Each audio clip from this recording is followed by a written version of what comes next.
kilo, Henneken, pas le temps de niaiser.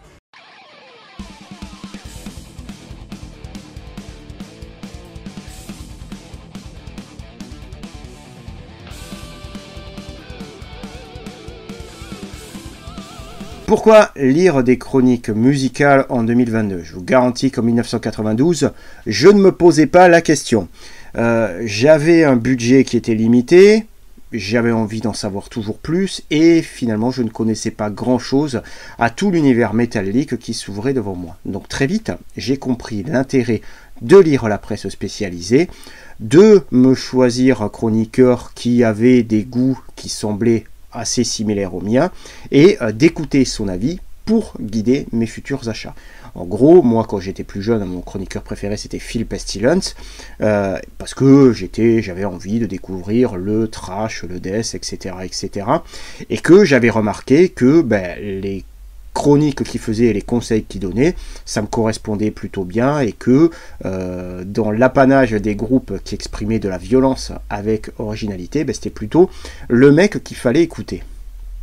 Bien des années plus tard, quand moi-même je suis devenu chroniqueur, les choses avaient radicalement changé avec Internet, vu que j'écrivais dans un webzine sur VS, et à la fin, il y avait des mecs qui nous disaient, bon, moi, je vois la chronique, je vois le player, je mets play, si j'aime bien, j'écoute davantage, et éventuellement j'achète, si j'aime pas, je laisse tomber.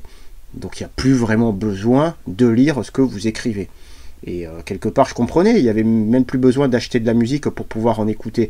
Tu pouvais très bien découvrir n'importe quel groupe, du plus mainstream jusqu'au plus confidentiel, tu pouvais tout écouter tout dessus. Mais le métal et le hard rock, c'est pas qu'une histoire de musique, il y a toujours quelque chose autour, et il y a toujours des gens qui ont besoin de ce petit plus, de cet enrobage de mots qui accompagne la musique. Donc si par exemple vous avez envie de savoir pourquoi The Story of Anvil et Some Kind of Monster sont des documentaires absolument fondamentaux à voir pour comprendre notre musique, si vous vous demandez vous aussi pourquoi Armored Saint, ce superbe groupe de heavy metal américain, n'a pas plus de succès par rapport à certains groupes de revival largement moins originaux et largement moins bons. Si vous pensez, vous aussi, que Saxon n'a jamais été aussi bon que sur des chansons où ils font un seul riff, si vous avez envie de lire la discographie commentée de Bad Religion ou de Motörhead pour y lire qu'effectivement, malgré ce qu'on pourrait penser au départ, Motörhead n'a pas toujours fait le même disque et n'a pas toujours fait la même chanson,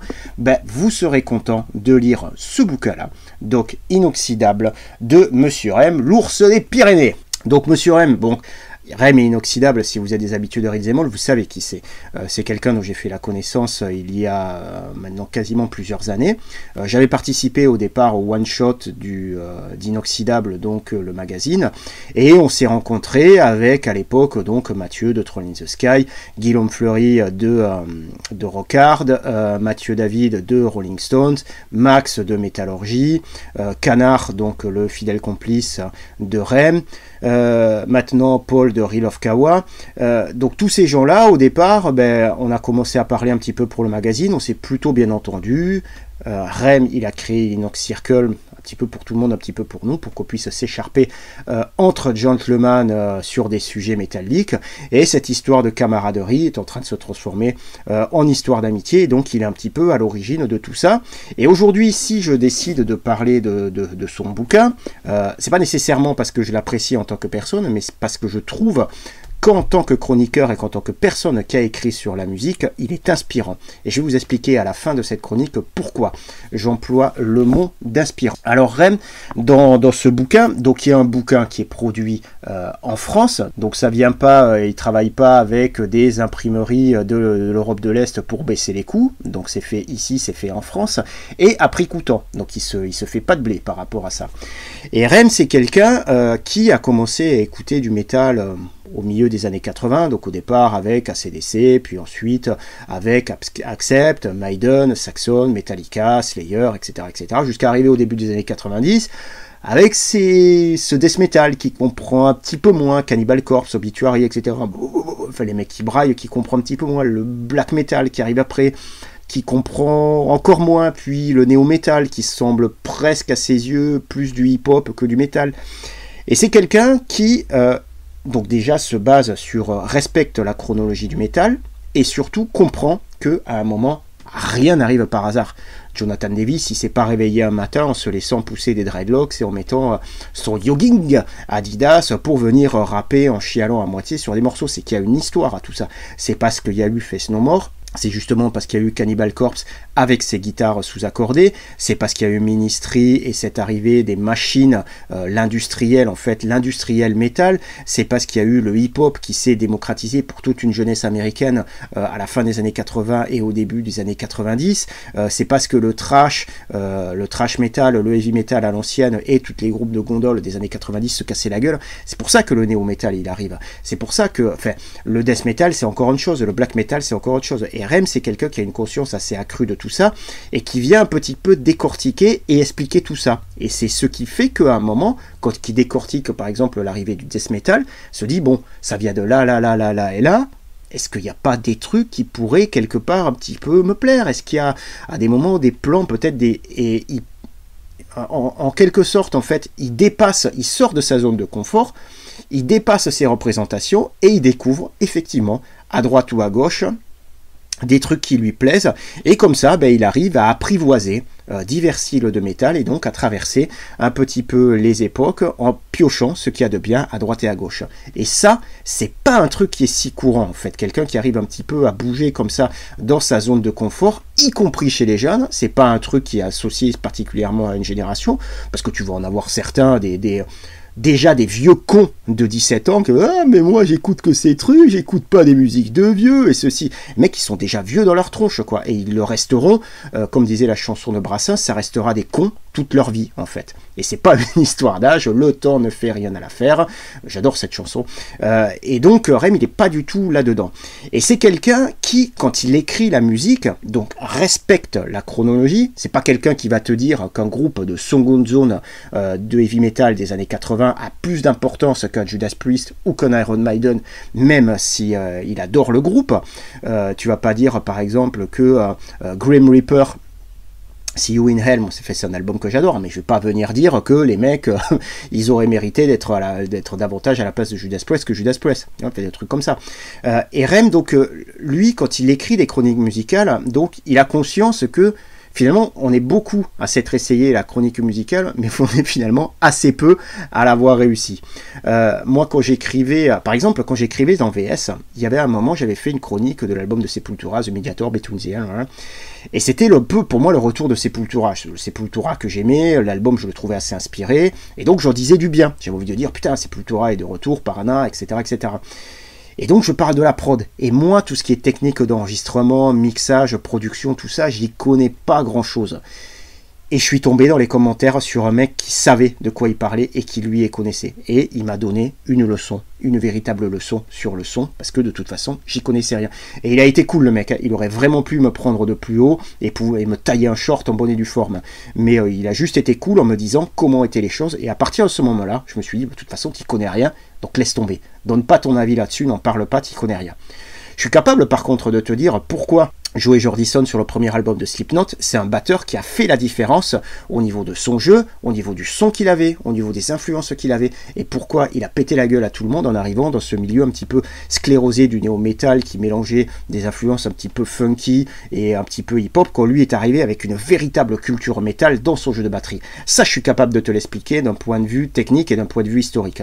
Mais tout ce qui est au niveau du son, je suis pas capable. Et ça, les limites que tu peux avoir en tant que chroniqueur, tes limites techniques, il y en a beaucoup qui ne le reconnaissent pas. Il y en a beaucoup qui font de la fausse humilité en disant oui mais moi je fais pas ça pour être... Enfin, c'est ça, t'écris des chroniques pour pas être lu. Il faut un certain ego à un moment pour écrire en espérant être lu. De la même manière qu'il faut un certain ego pour se tenir devant une caméra et puis pour parler comme ça en espérant que ça puisse intéresser quelqu'un. Mais je suis assez au clair avec ça.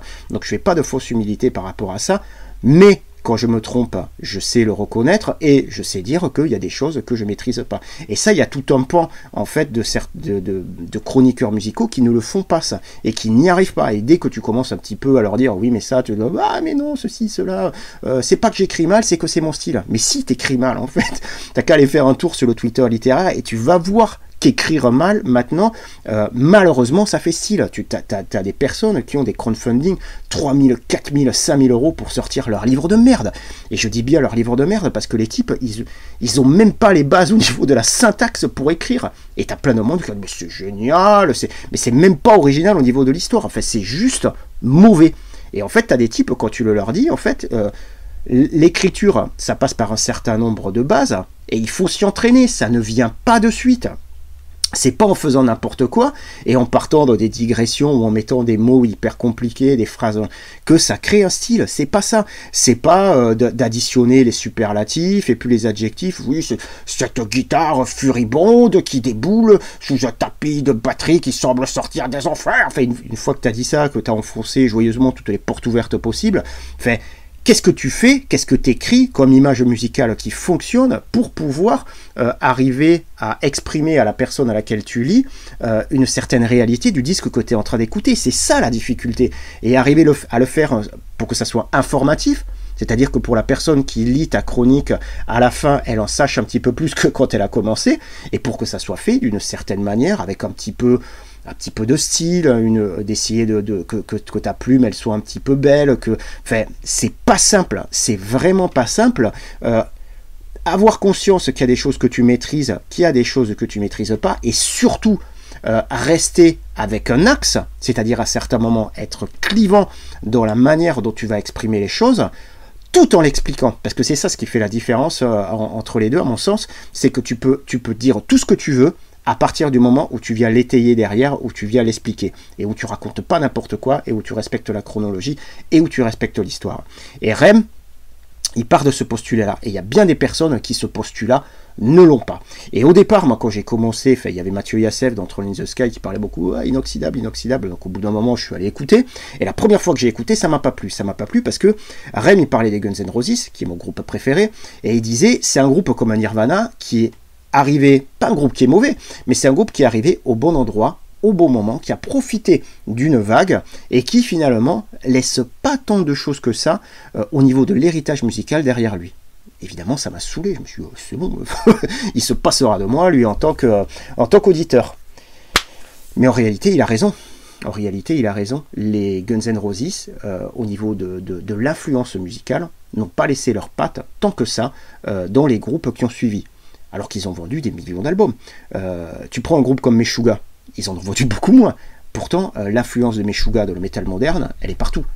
Elle est partout. Tu entends beaucoup de Meshuggah dans les groupes actuels. Dans les groupes qui sont typés dans le style un petit peu des Guns N' Roses, hard rock, t'entends pas leurs pattes tant que ça. Et en fait, à un moment, c'est ça que je trouve inspirant, c'est de venir se dire, on peut adorer quelque chose viscéralement, mais à des moments, il y a des faits, et on doit s'imposer une certaine forme de rigueur dans les faits et dans l'analyse musicale pour pouvoir dire, ben, ça j'adore, mais il est vrai que ça n'a peut-être pas eu autant d'importance que ce que j'aurais pu croire. Ce groupe qui me semble absolument fondamental, et quand je le regarde par rapport au groupe actuel, je me dis putain mais quelle haine que ce groupe ait pas marché davantage. Ben ouais, mais ce groupe n'aura pas marché davantage. Ce groupe restera peut-être injustement méconnu. Peut-être qu'il y en a d'autres qui l'auront pilé sans vergogne et qui récolteront les lauriers à sa place, comme par exemple avec un Green Day par rapport aux Ramones,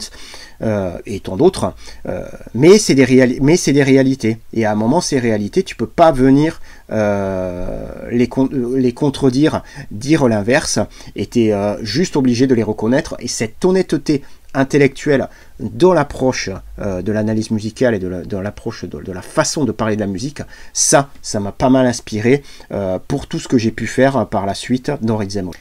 Alors je vous parle, il y a plein de trucs en réalité là-dedans, moi qui m'ont beaucoup... je parlais au départ de Some Kind of Monster, de Metallica, parce que Metallica malgré tout, ça reste quand même un groupe à part dans le métal, vu que comme disait Rem à un moment, Metallica, t'as métal, t'as la promesse du métal. Donc quand ils dérivent un petit peu, quand ils sortent de cette promesse, quand The Almighty James Hetfield sort un petit peu de sa posture traditionnelle quand il joue Creeping Death ou Master of Puppets pour proposer Bleeding Me ou pour proposer Pour Twisted Me au Ronnie, ou encore pire selon lui des morceaux de Death Magnetic.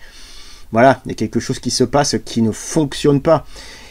Et pourquoi il parle à un moment de Some Kind of Monster? C'est parce que finalement ce James Hetfield qu'on voit comme une icône, comme le papa du métal, ça reste aussi avant tout un homme. Et qu'au départ, c'était un mec, on en a souvent parlé dans Red Zemmour, qui allait voir les concerts des Cro-Mags, a été voir les English Dogs quand il était en tournée avec Master of Puppets, était un fan de Discharge, allait voir les concerts de GHB, etc., etc. C'était un mec qui était authentiquement passionné de musique, authentiquement passionné de métal, de punk, qui voulait faire voilà, la faire vivre cette musique, la jouer, et qui à un moment s'est retrouvé dans une situation que nous on connaîtra jamais, et qu'il y aura peut-être très peu de personnes qui connaîtront dans les années à venir, c'est-à-dire d'avoir un succès absolument planétaire avec un style de musique qui n'est pas non plus le plus commercial du monde, avec des gens qui te reconnaissent partout, des gens qui te disent à quel point ils te trouvent génial, alors que peut-être toi à la base t'es pas super confiant par rapport à ça, et que l'image que tu donnes sur scène correspond peut-être pas forcément à la personne que tu es en fait dans le privé, que tu es un peu pétri de contradictions à des moments entre l'envie de te montrer et l'envie à certains moments de te cacher, et que pris dans des problématiques comme ça, avec la fête, avec l'alcool, avec le succès, avec les copains un petit peu qui en sont plus vraiment, les compères du départ qui commencent à s'éloigner, à faire d'autres choses, et puis des nouveaux amis qui arrivent qui en sont pas vraiment. C'est quoi la vie de ces mecs en fait? Je veux dire, quand tu vois Some Kind of Monster, quand tu te sors un peu du truc de te dire ces connards de millionnaires, l'argent, oui, mais après, les mecs, ils vivent aussi. Donc, comment ils vivent? Comment on peut pas comprendre en réalité quelle est la vie de ces mecs-là, et comment, en fait, ils appréhendent tout ce qui se passe dans leur vie, où le moindre petit truc, ça prend des proportions absolument pharaoniques et planétaires. Et c'est vrai qu'au départ, quand tu le mets, en fait, en parallèle, ce groupe, en fait, Metallica, un peu le champion de notre musique, à côté d'un groupe comme Anvil, qui aurait pu, mais est pas arrivé, et donc dans son documentaire où tu les vois passer par des galères absolument innommables, et où il y a quand même à la fin cette fameuse scène avec Lips et le batteur dont j'ai oublié le nom un peu maintenant, là, qui lui dit qu'il veut se barrer, cette scène qui est cette histoire d'amitié, cette histoire d'homme en fait, qui est hyper poignante, où on voit à quel point c'est pas qu'une histoire. La musique est hyper importante, mais c'est pas qu'une histoire de musique, c'est une histoire à un moment de deux mecs qui se sont retrouvés en tant que copains pour partager la même passion, et mettre en parallèle ces deux trucs pour pouvoir les analyser. C'est quelque chose que fait Rem en fait dans ce bouquin. J'aurais pu vous parler d'énormément de choses qui dit en fait dans ce livre, et je reviens encore sur le fait que ouais, c'est un bouquin donc, qui vaut un prix coûtant et qui est produit en France, et c'est pas tant en fait, ce qui est intéressant je trouve dans la démarche, c'est le fait de passer le relais. Et je terminerai en parlant de Cool Chain, Bruno Lopez pour ceux qui connaissent, de NTM, qui lorsqu'il a sorti son premier album solo, je suis persuadé que ça va plaire à Rem, lui qui est un grand passionné de hip-hop et qui connaît très bien cette culture. Quand Cool Chain a sorti son premier album solo, donc il a fait un morceau où il racontait la première fois où il partait aux États-Unis, quand il a été la première fois à New York, parce que il a vu le hip-hop, il a dit dans la chanson, il dit je suis parti à New York pour voir à quoi ressemblait la bête.